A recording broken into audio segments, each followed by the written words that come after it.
Hello, good morning Philippines. Good morning Angie Abalos. No, I know, I met you last year in Calasiao race. Oh, okay. So this race is a race by Colonel Nobles, boss of Idos. So I have a time to talk to you regarding this bikeathon. So can you share something for me? Ilang taong ka na nag-race? Isang taon na po na may gate na po. Isang taon na rin. So have you participated in big events? Not yet. Opo. Mga ano po, mga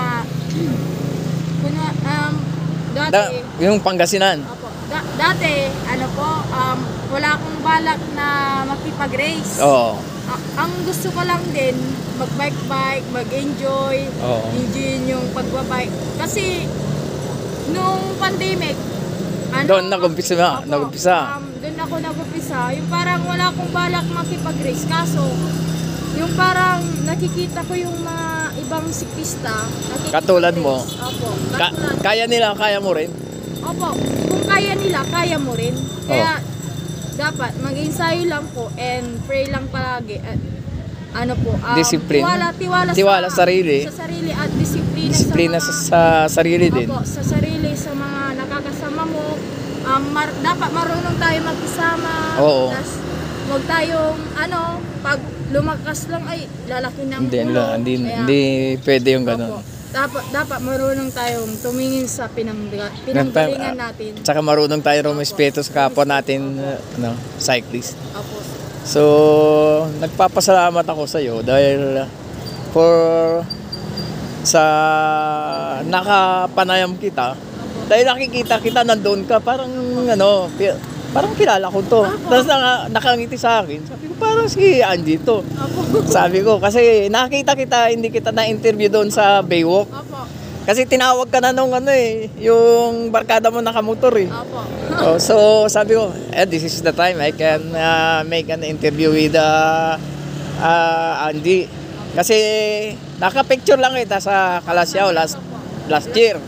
So nasend ko sa messenger mo yon. Nakita mo?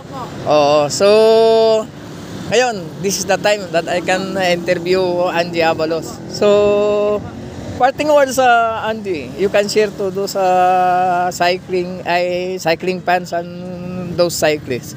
Parting words. You share. Itong December 30, sir, na-disgrasya ako. Saan? Sa may binalunan po, sa may Kapas. Kakabalik ko lang po ngayon. Oo. Parang pamilya ko na gustong patigilin ako sa pagpabike. Pero sabi ko sa sarili ko, nasimulan ko na. Oo. Ito po yung sport na gusto kong marating. Oo. Pero hindi naman sa hindi naman tayo yung mayayaman sa bike. Pero parang gusto ko lang enjoyin yung bike cycling ko, and gusto ko lang madami akong makilala na mga kabikers. Parang sina Gina Valdez, si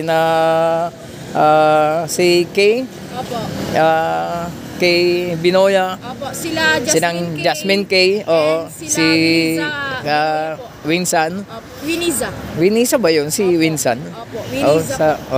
So, doon lang din po ako sa Nagsay, malapit lang. Malapit ka sa kanila. Opo. So, pero ma-advise ko sa'yo, cycling, nandyan yung cycling. Pero huwag mong pababayaan yung sarili mo sa pag-aaral. Kasi yun yung weapon mo. Opo. Sa ikaw lang hindi nila maagaw yung yung pinag-aralan mo eh. Totoo yun. Sa sarili mo yan eh. Oo. Sa sariling sikap.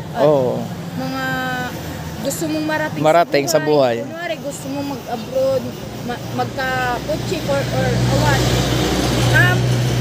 Tiyaga lang at magtiwala. Tiwala lang kay Lord. Kung anong meron, di tanggapin po kung anong meron. Basta kung anong binigay sa'yo ni Lord, Yun ang gamitin mo. Opo. Kaya So- ito, binigay yung sport na to na cycling. Kaya parang libangan and yung parang para mawala yung mga problema. Oo.